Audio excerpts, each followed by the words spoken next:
I'm back here with Adela, and her show is finally up, and it took a little longer than you had planned. Yes, it did, more than a week right now. Work every day. I know, that's because you decided to add a water feature. Yes, that I could have stopped early, but not really. So I found the perfect pond for continuing the glacier and to add the ultrasonic foggers in the installation. It is a gallery setting, so I have to be considerate about how much water and steam I can produce. Yeah, and when you get water with electronics, it can be a little problematic. Yeah, some electronics are okay with water, but I have used almost every single light and every single type of electronics behind the glacier. So, of course, I had to separate it, including blowing the wind, the steam away from the rest of the installation where other components don't tolerate the water or the mist as well. So strategically and visually it had to be placed at the end of the glacier for this part.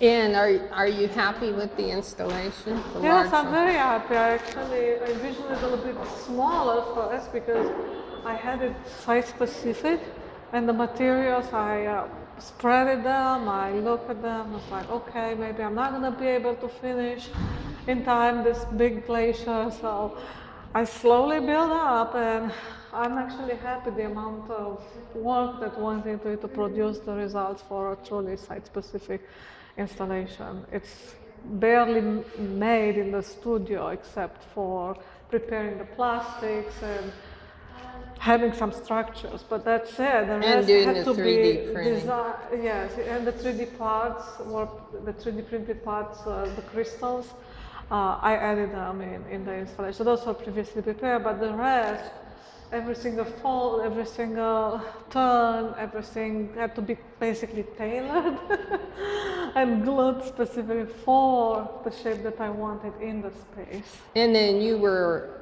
printing additional parts to this as you were putting it together too. Yes, the printers constantly worked. While I was working here, the printers kept going. So I did not stop because I came here. I was working day and night, both here and in my studio when I got back home. And the 3D printers, I have 3 of them. They constantly printed more shapes, more in white, more in blue. That's what I wanted for this part here. Now on sales, you have pieces that hang individually that someone could buy, and they pretty much hang like paintings or wall sculptures. That's correct. Or they're floor things. And I've seen them even used as chandeliers. People pull their chandelier out. Anya's done that, and it's hanging from her dining room light, and it's pretty awesome. But in a piece like this, someone could say, I don't have a space this big, but could you make me, like, maybe they want the section with the ice crystal looking things. Yes. Yes, the installation, I usually start big.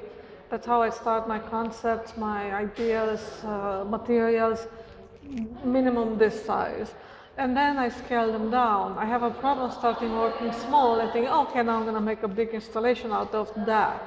Some of the wall pieces, because I print them smaller, the materials, they immediately look ready for a wall piece or a ceiling piece. But art can be everywhere. Any art piece can, traditionally painting goes on the wall, sculpture in the space, but I don't think that way. I think more in installation art terms.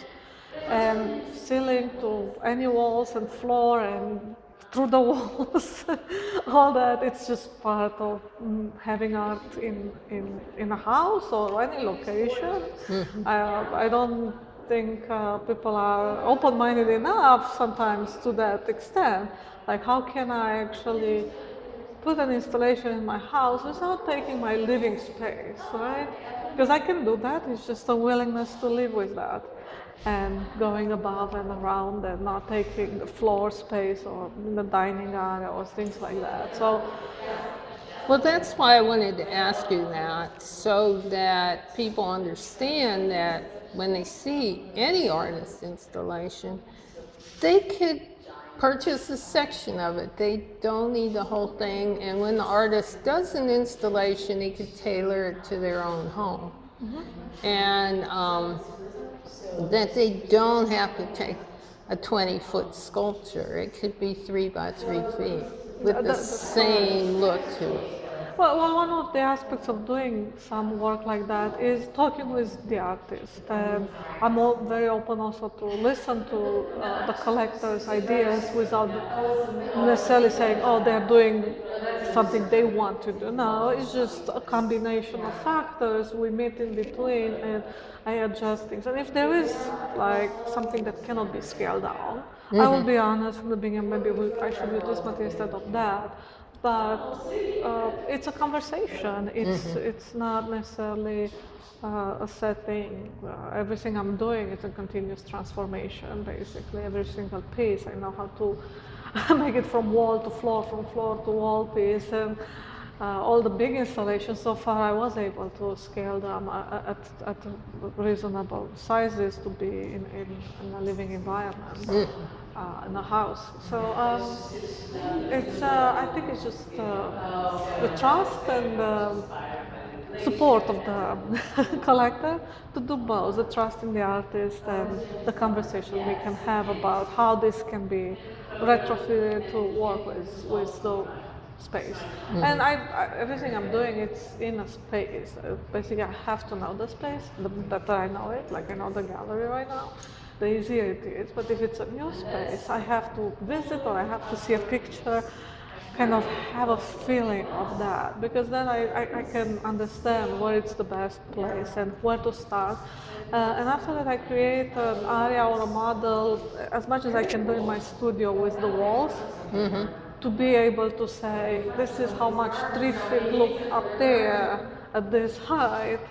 And then I start working in my house with having that area taped, how it will fit in the client's home in that regard. Yeah, so I'm not a big surprise when I'm doing the installation. Oh, I thought it would be big or small. No, I reproduce the space in my space in a way.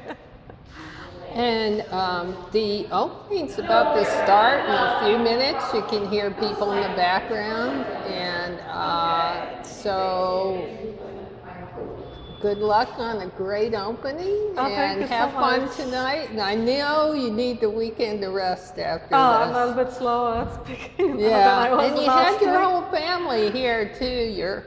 Your husband, your daughter was here helping also. Yes, so. everybody helped, and I'm very thankful for that. And the interns were helping as well, and the assistant. My husband, of course, is always feeding us and driving me when I'm tired and all that. And my daughter in the studio participates in as much as she can in all of this. And thank you for your help as well, and support and cheering and food and yeah, well, thank you for kicking off my blog. So you're my first victim. So thank you so much. Hope it goes well. Hope so too. Okay.